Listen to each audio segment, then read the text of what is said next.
And joining us here right now on the Mercedes-Benz Vans phone line is our friend from the NFL Network, NFL Media Group, Move the Sticks on Twitter, and he does the Chargers games locally here on the radio in Los Angeles. None other than Daniel Jeremiah. How you doing, DJ? I'm doing great, Rich. I always say it. Me and Money always say it when we leave the booth. We get the good fortune of calling games for the most interesting team in the league because there is drama each and every time they take the field. It doesn't matter who they're playing. It's going to come down to the very end. So I guess if they're the most interesting team in the world, their slogan is "Stay going for it, my friend." Right? Isn't that, yeah, it was. Is that what it is? By the way, has anybody talked? I didn't know if anybody's talked about that at all. Has that been in any conversation? Well, I mean, it is. Other than clock management and challenging a replay. Whether to go for it instead of kicking a field goal and then looking at the final score is the easiest second guess of a football coach, I think. Easiest second guess that's out there. Yeah, I think there is a clear divide, right? There is that old school who I think they've been accustomed to watching football a certain way for, 50 years. And I think they just kind of struggle to wrap their minds around it. Last night, and I said it during the broadcast, I had absolutely no problem with what Staley did in that game and how aggressive he was. And, calling these games each and every week, I've seen this team. I think there's the analytics side of it, right, which is, you're aggressive. You're going to need points against the Chiefs offense is going to explode at some point in time. When you're missing as many guys as the Chargers were in the secondary, you're not going to keep a lid on that for the entire game. So you're trying to build up a little bit of a buffer. So there's that side of it. If you don't get it, you give them a long field. There's that side of it. But to me, watching them every week, Rich, there's teams that require a certain kind of mindset to play their best football. And when they played the Minnesota Vikings in that game, they went the conservative approach and they punted at the the 45 or the 50 on a fourth down, and they didn't really play aggressive. And all the talk was, they're not pushing the ball down the field. What happened to the Chargers?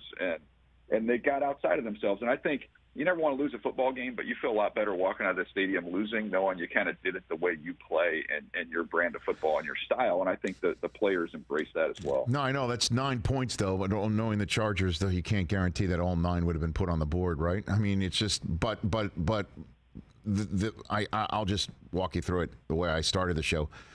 First one I have no problem with. I mean, you're coming out of the gate, you get that huge return. You're not going to set the tone by putting a 3 on the board against Kansas City that just almost put a 50 on the board, right? So the one right before the half, I think, I understand you want to go up 2 scores, certainly when Kansas City gets the ball on the other side of the break, but going up 1 full touchdown means they can only tie the game on you to start, and you get the ball, and it's a tie game, but you get the ball first, kind of like the way the game started, and then the third one, I would have gone up for. I'm very honest, and I totally know that the touchdown drive that they went 97 yards and came up with nothing because they fumbled it inside the 5.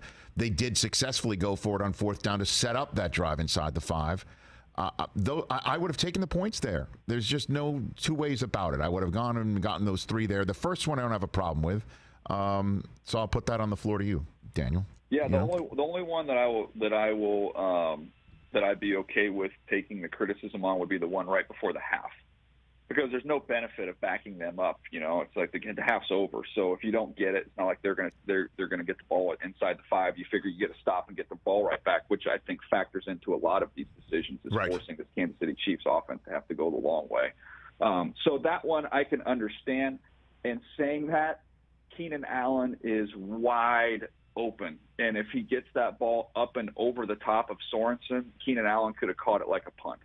So they had good play calls on these fourth downs. They had guys open, and you had some drops, and you had, Sorensen made a nice play there, but Keenan was wide open behind him. So, and Rich, I just I think it's easy to look at these in a vacuum, but when, again, you're watching this team all year long, 4th and 9 in the first meeting against Kansas City, 4th and 9 at the 35-yard line, which is you would think is a good time to attempt a field goal to try and take the lead in a tie ball game late in the fourth quarter. They went for it because they knew they didn't want Patrick Mahomes with the ball in his hands, chasing 3 points. It's too easy for him.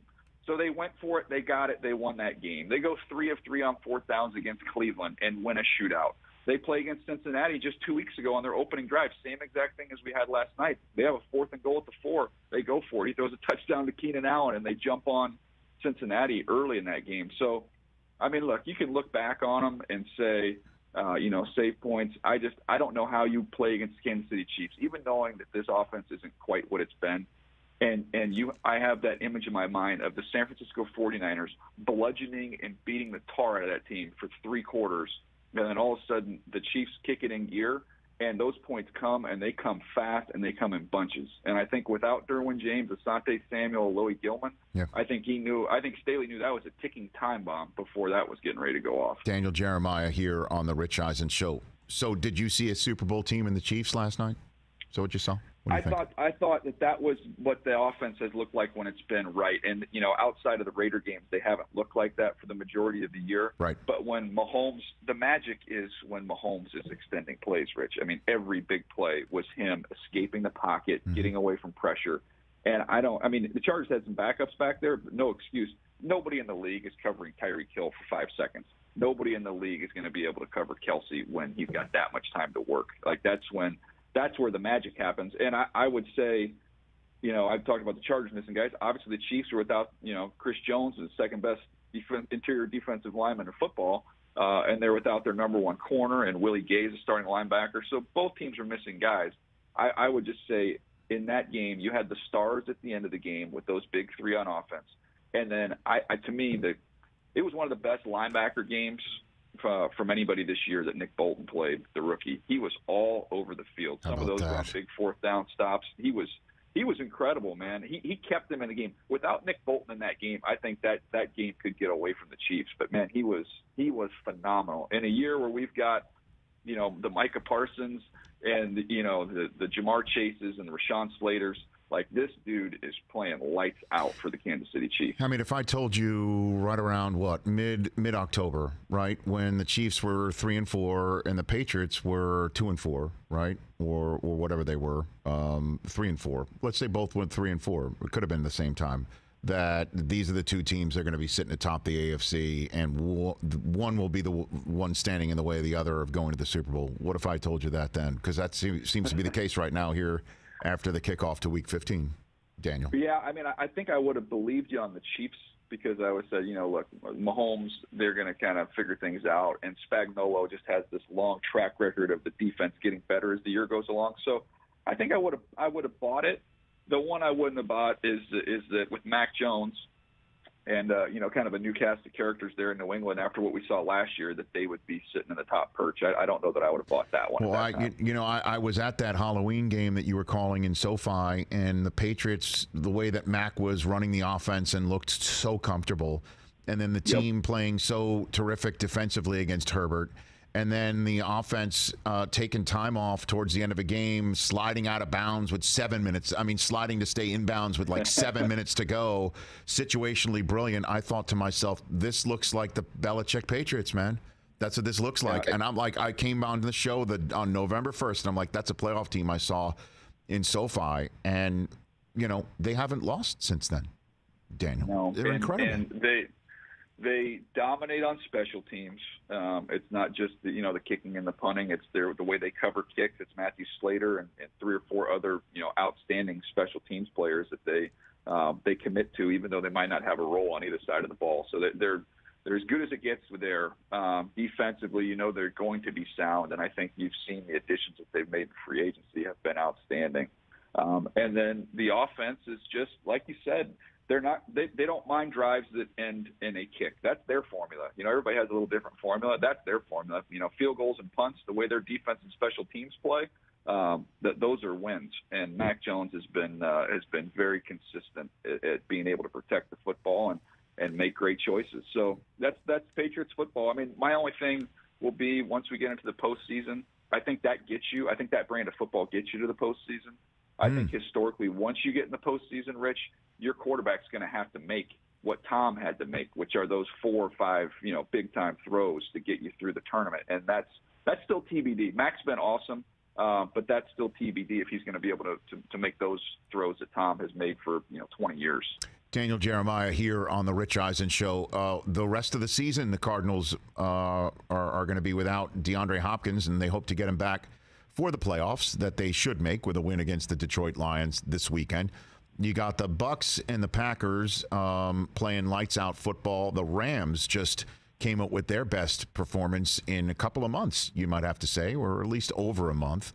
How do you suss out the NFC that you've got the 49ers playing similar to their Super Bowl season of a couple of years ago, and the Cowboys having their quarterback in a slump, apparently? What do you got for me on the NFC front, DJ? Well, first of all, Rich, it is so nice to be able to make any type of a prediction right now because of the number of injuries and guys that we've seen with the COVID pop up. Like, you're covered. So no matter what you say, you're going to be covered because there's going to be so many key players that are out in these games. Like, I don't know how you really predict anything successfully. So I just know that you hit it with the Rams and the Niners kind of starting to play their best ball at the right time. I'm a little bit worried about the Cardinals. They've had a fantastic year, but that is a huge piece of their offense. And these kind of got-to-have-it games coming forward without DeAndre Hopkins. So that would concern me a little bit. I think the class of the NFC is the two that you mentioned with Green Bay and with Tampa. And to me, when I look at that potential matchup, which it looks like we're headed towards eventually, I think that the Tampa offensive line, I think, can take over a football game. That would be the difference to me. That's why I'd still put them up there. Obviously, Tom and Aaron, I guess you could say maybe cancel each other out because they're so fantastic. But I do think that Tampa and their offensive line and maybe being able to control the ball a little bit with their run game could be the difference there. A few minutes left here with Daniel Jeremiah on the Rich Eisen Show. When you're talking to members and friends in your talent evaluation community, scouting community, front office community, and the name Urban Meyer comes up, what is the discussion like, Daniel? Well, I mean, I think you hear some of the same terms that you probably hear if you went to the grocery store, dumpster fire, train wreck, nightmare, all of the above. I mean, it was a catastrophic failure there. And, I think that in talking to my buddies, and I felt the same way, that the second he didn't board that plane, that was over. And it was just a matter of how bad it was going to get from that point on. Now, the one thing I would dispute, I saw some people with the take that he didn't, he jumped the line and he did not deserve that job and he should have never got that job. That's ridiculous. This guy's one of the winningest coaches in college football history. Like, there's nowhere else for him to go. That was, you kind of graduate to the NFL at that point in time if you want an opportunity.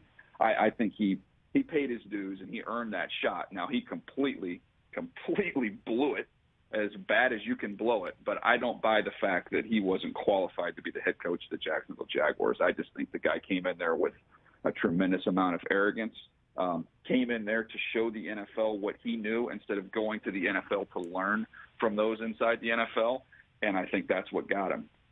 Yeah, I think you nailed every last one of them, and my guys here on the set, They still shake their heads when they hear the whole concept about getting on the plane, that it was done, because they texted me the video that weekend of what Urban was doing in a bar, and my first thought was, wait a minute, is that now? Because that means he didn't get on the plane with the team. Our minds were on something else. Yeah, you were on. Yes. And that's like there was no putting it back together. There was no putting it back together after a month. There wasn't. There couldn't have been, right? No. Right? No. That was the beginning of the end there, and there were the questions coming in there. Now, I'll be honest with you, Rich. I thought that had a chance to work, just because the guy won everywhere he's ever been, and this is Bowling Green in Utah. It wasn't just Florida and Ohio State. I thought it really had a chance to work. When they put the staff together, I did not love the fit there. It seemed kind of awkward, and then it was like everything you heard was like, oh, no, this is not good. I mean, throughout the whole process. Do you remember early on when they said, hey, are you going to try and put in some of the Clemson stuff to make Trevor Lawrence comfortable? No, we're going to teach Trevor Lawrence how to play NFL quarterback. I'm like, oh, okay. So don't do everything you can to make your young quarterback comfortable. That's a great strategy. It was just kind of like all the way through the process. It was just one mishap after another, and then I think some personal failings factored in there as well. And you lose the respect. You lose the respect of your guys. I mean, you could see it when you watch the games when the players come off the field after a big play, he'd go to give him a hug, and it was like, they didn't want any part of it. You know, you could see it. It was very evident. Well, maybe it could have been better if when he asked his coaches to defend their resumes, somebody could have said, well, I'm a 3-time CIF champion football quarterback, a Harbor League champion in basketball, and the 1999 Southern Conference champion, which is what you handed to me on a card on game day morning on Sunday. I didn't want the producers coming to Rich and being like, "Hey, Rich, DJ, this segment we're doing every week. Do we stay with it?" And he goes, "I need your resume. I need to know if he's a winner. Do we keep him on these segments on game day morning? I don't know. He's got to prove himself here." Because I'm looking at it from the outside. I know I'm a winner. I just need to make sure this kid's not a loser. That is a very impressive resume, Daniel. Very impressive. Strong. Worthy of you. By the way, Rick, yes. I was going to tell you real quick to change the subject. Okay. I just need to confess something because me and Money felt so guilty last night. Okay. We'd leave the game at SoFi, as you know, right next to NFL Network. Mm-hmm. We go back to the green room to kind of let the traffic die down. Well, makes sense. They feed. I don't know if you're aware of this, but they feed the Thursday night crew. I mean, like kings in there. So we come back there when everybody's left the building. There are a zillion pizza boxes and cookies, and we're like raccoons in there, eating up all the food that they have left out there on the table. And it was like, and then Kathy in the makeup room, she somehow was still there. She comes in there and sees this whole thing, and she's just, why are you guys here?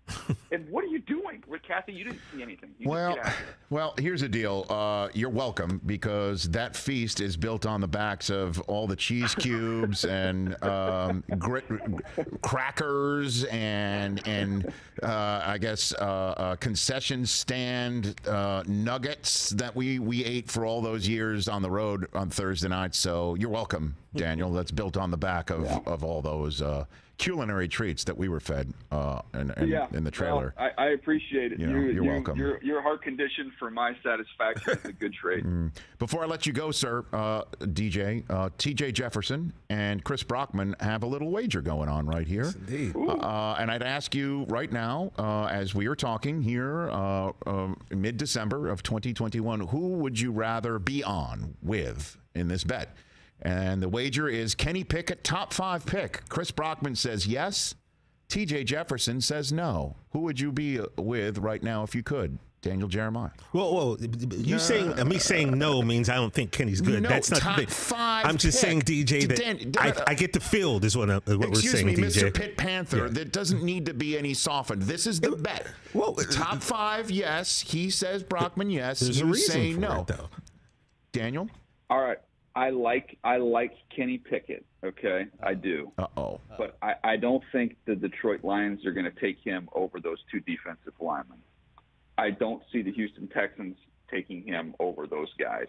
Jacksonville has the 3rd pick, and they've got Trevor Lawrence. The Jets are not going to give up on Zach Wilson after a year. That means it would come down to, as we stand right now, the New York Football Giants taking Kenny Pickett with the 5th pick. It's early for me, but it's conceivable. So I think this bet is going to ride all the way through the draft process. If I was going to gamble right now, I'll say it'll be a new GM who gives Danny Dimes one more crack at it. He doesn't go in the top 5, but that's a great bet. Or the Jaguars trade out. What you're saying? I'm looking for a move, DJ. What you're saying is the first hour while we're on the set in Vegas next April is going to be a sweat for these 2 guys when they're watching it at home, is what you're saying. It's going to be a sweat. Absolutely. At home. At home. I'll be by the pool. Yeah, okay, my bad. I'll be sitting behind you taking notes. Yeah, I'll be at the Bellagio. My bad, guys. I had no idea. What are we doing? The draftees? I had no idea it was +3. I had no idea. Plus, I want the Steelers to draft Pickett, so that's what I'm hoping for. Okay, no, that's very good. We're not saying he's bad. Tom Brady was 199th. I mean, That's a come good on. point. All right. That's a good point. Daniel, thanks for the time. Good bet. Okay, That's there a you go. good bet, There you go. All right, DJ, you be well. Thanks for the time. We'll chat soon. Thanks, Rich. There you go. That's the See you, champion. That's DJ. the champion. That's the winner, Daniel Jeremiah. Move the sticks. Hey, you watched all the way to the end. Thanks for that. Watch more right here.